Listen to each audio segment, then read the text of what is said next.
Welcome back. You're watching KURA 2022 on K24, and thank you for your company and time. We are with the ODM Party Secretary General Edwin Sifuna here in the county of Mombasa. Katibu, thank you for staying with us.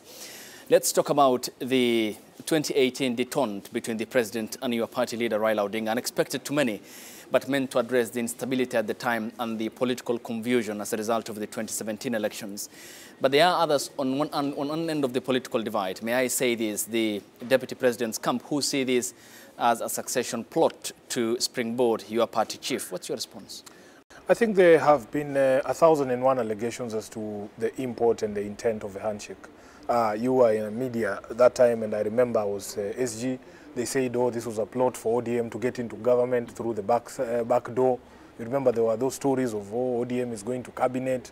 Some of us were supposed to be going to cabinet every week. There used to be newspaper headlines. All sorts of allegations have actually been thrown at the handshake. You know, there was a time when he was telling us the handshake has been able to stop government programs, yet we continue to see the president launching his programs. The government work is going on unabated. So this is just the latest of all those allegations that have been thrown as against the handshake, and that it was a succession plot and so on and so forth.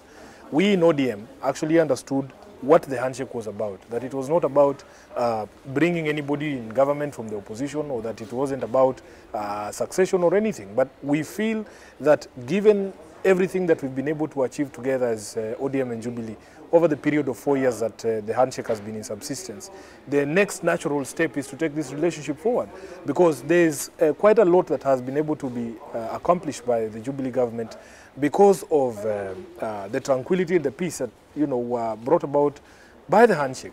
So it is something that we celebrate as a political party. We continue to urge our members to understand that this thing was never intended to subvert anyone or to destroy Jubilee. As you have seen, the president has relaunched his party. The party is still intact. Those who have left, but the party is still there. And government projects and programs, most importantly, have continued unabated. So as ODM, we want to dismiss those people who want to throw those allegations at us. Okay. And at the end of the day, as the president has said in many occasions, that he too has an individual vote, okay, and that he is bound to cast it for one person or another. And in fact, many people have been seeking this endorsement. There are people who were wholly dependent on this endorsement, and I don't want to mention names because you know them. And immediately they were not able to secure that endorsement by the president. They have become extremely bitter. Now they're throwing all sorts of jibes at him. But for us as a party, we will continue to be focused because the work is not yet done. We know that we have an election to win, and that is exactly what we're going to focus on. Okay, then, I mean, you're talking about the ambiguity around the statement you made in regards to the other person who wanted the president's hand. There was only one political party that had planned to rule the country until 2032, and that was Kumi Yangu and Kumi Yako by the president, who at the time alluded to the deputy president, Dr. William Ruto. But then the ODM party, and by extension you, have talked about the importance the handshake has brought about with regards to a safeguard around the country's economy and the dipping profits that were registered by companies, especially as a result of the uncertain times after the polls in 2017. But of what was of utmost importance will the president's hand be if he were to say Odinga Tosha in August? I think the president has a very, very significant constituency, not just from his Mount Kenya region, but across the country. If you look at the number of votes he was able to secure in places where you cannot attribute it to his deputy, for instance, in Bungoma, in Western Kenya, Uhuru got a lot of votes. So there are still people who will heed his call. And the value of that endorsement or support is something that is known to everyone in the political circles. That is why it was so much sought after. We have brothers of ours, even in Western Kenya, who were wholly dependent. Their 2022 plan was wholly dependent on an endorsement from the president. Okay. And immediately that endorsement was not forthcoming. The entire plan collapsed. So they continue to throw jibes at him, but in their heart of hearts, they know that the president still holds significant sway on political matters in the country, not just in his Mount Kenya backyard, but across the country. Do you think it's the coming together of the president and the ODM party leader, your party boss, that led to the fracture we have in the ruling Jubilee party? I don't think so, and you don't have to take my word for it. You need to just ask close associates of the Deputy President. The Honorable Charles Keter, who's a close associate of Ruto and a former Cabinet Secretary, has come out to say, and it was in the media, that in fact that fallout was going to happen anyway. because some of us know that, in fact, there was no ideological underpinning between URP and Jubilee. So it was bound to happen. And they are the ones telling us, it is not us. Charles Ketera has also confirmed that, in fact, the handshake never messed with the workings in government, that they never saw the negative effects of the handshake in cabinet, which is a direct impeachment of the argument that has been sponsored by Deputy President William Ruto, because, as you know, he thrives in misinformation and lies. So we, as ODM, our position is clear, that, in fact, we have nothing to do with that fallout. It was bound to happen anyway, and the people in there are the ones who are telling us this. You know, here in Pwani, they say, ukisikia habari za mamba kutoka kwa papa, unajua ni ukweli kwa sababu they stay in the water together. Yeah, so if the crocodile comes and tells you that the hippo is sick, they live together there. Okay. So they are the ones telling us that, in fact, this was bound to happen. Maybe to more information. Correct. They know themselves more than we do. But when you see the current state of political situation in the country, we have parties that often end up on the abyss because of misunderstanding perhaps, or succession plans that have gone wrong. For example, you supported the ODM party chief, and you're on record for saying that since 2007. And then we had the Coalition for Reforms and Democracy Code in 2013, and then we had NASA in 2017. Now, of course, it's disenfranchised. The ruling Jubilee Party, if it were not for the revamping process that is underway at the moment, was also heading to the political abyss. Given what's happening at the moment, 30 years after we became a multi-party democracy, are you concerned about the political state of political parties?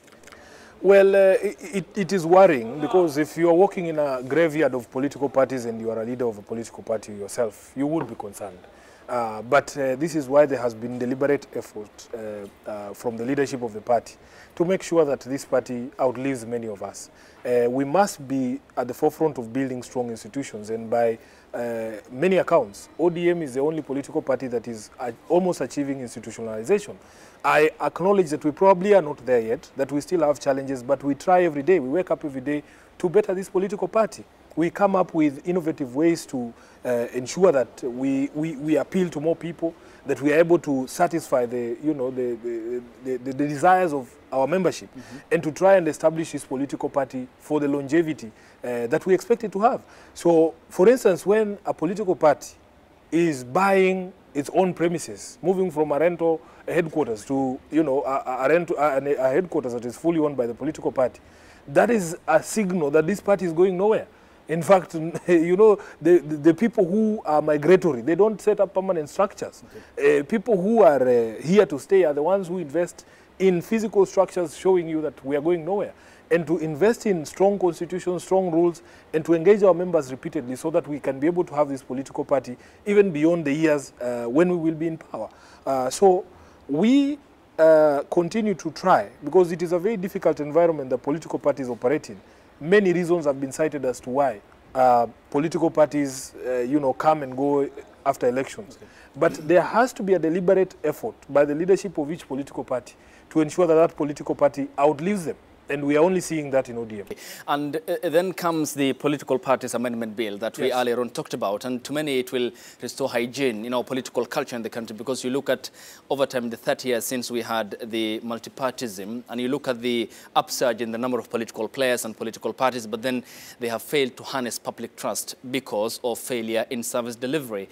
Given what we have then, this coming into law, do you think then that it will also, besides that, make us a country of coalitions, where we will have all Kenyans represented, a cocktail outlook of parliament? For example, what we have in Germany, say, Olaf Scholz just won the elections last year in November, but then despite coming from a party that has a huge majority, he is still unable to form the majority required to form government. He will be in coalition talks. We had the same in the United Kingdom and also in Netherlands, across many setups that are parliamentary democracy. Are we heading there, and will coalition governments in this country be healthy? No, I think we have had coalitions even before the recent amendments. And in fact, we were playing catch-up to existing, situations before, say, in 2002. This law was coming to regularize the existence of entities like the NAC party in 2002 that was able to field candidates both amongst by the constituent parties and even by the coalition party itself. So what I see, certain amendments that are going to strengthen political parties. For instance, the reorganization of how political parties qualify for political party funding. It has been argued in the past that the criteria for people being able to benefit from the fund has been a bit restrictive. Because it was quite wondrous. You needed to have a certain number of governors, a certain number of senators. Pegged on representation. Yes, on the number of seats that you're able to get, and then you qualify for the fund.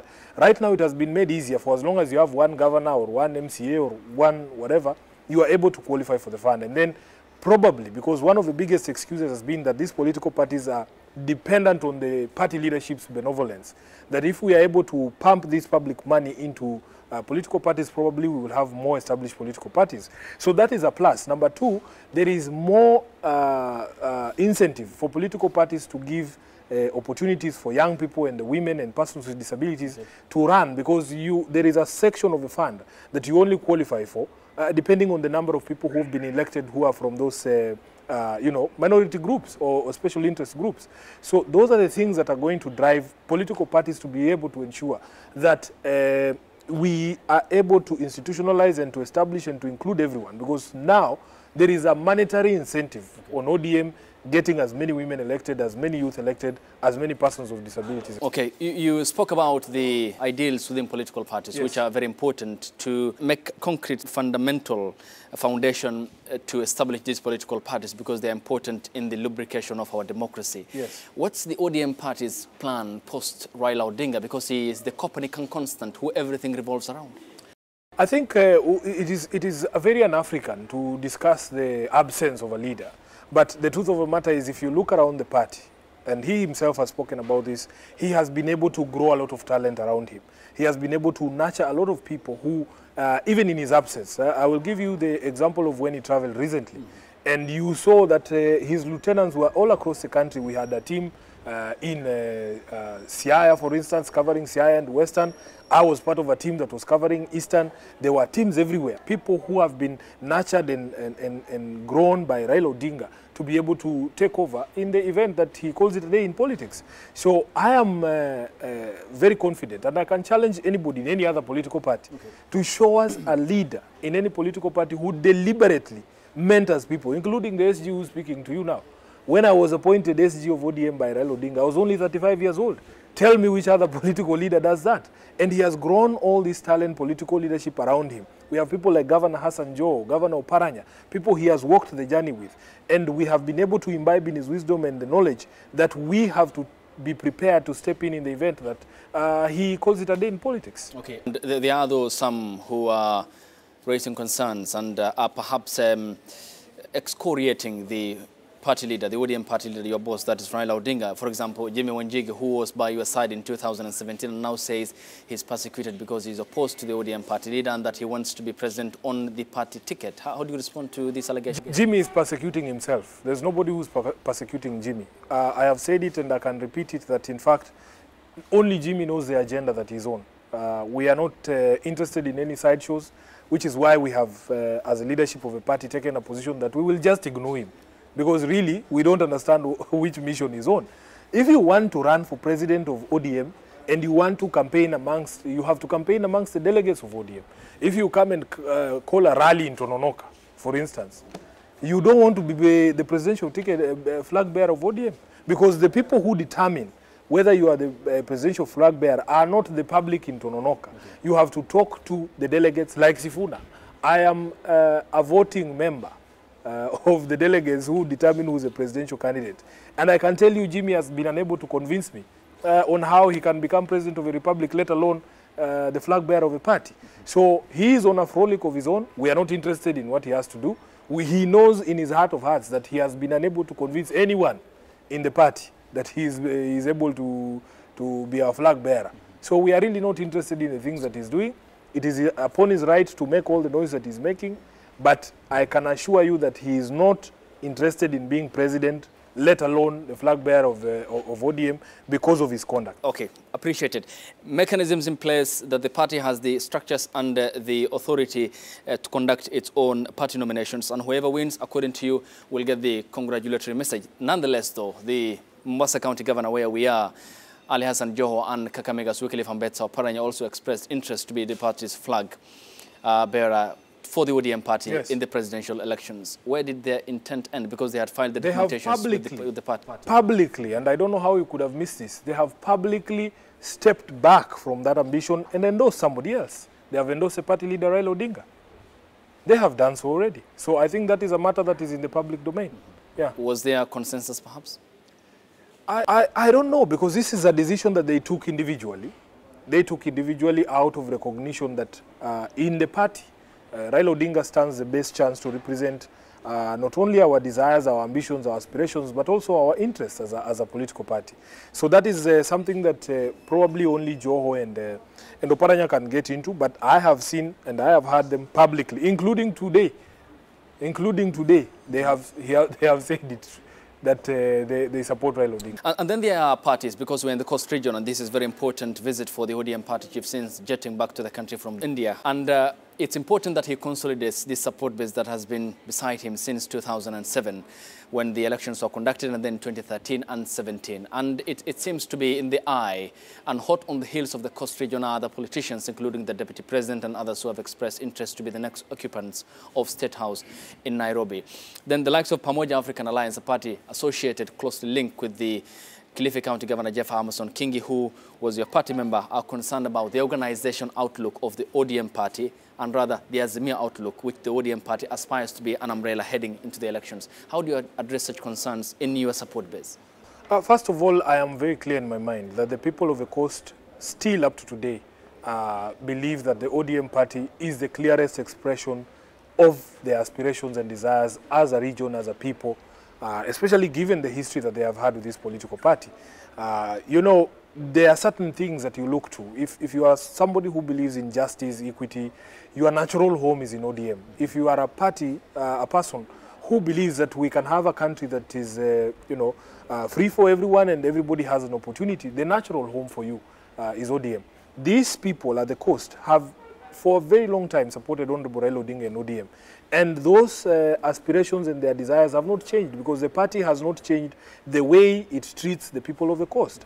So there is absolutely no reason, and there can be no justification for you to claim that I, as SG today, can defect from ODM, go and form another party, and then try and enter an alliance with ODM. It doesn't make any sense. That's like the left hand shaking the right hand and claiming that you have had a handshake. It is just you. So here at the coast, 100%, that in fact they are fully behind Raila Odinga and they will remain steadfast in ODM.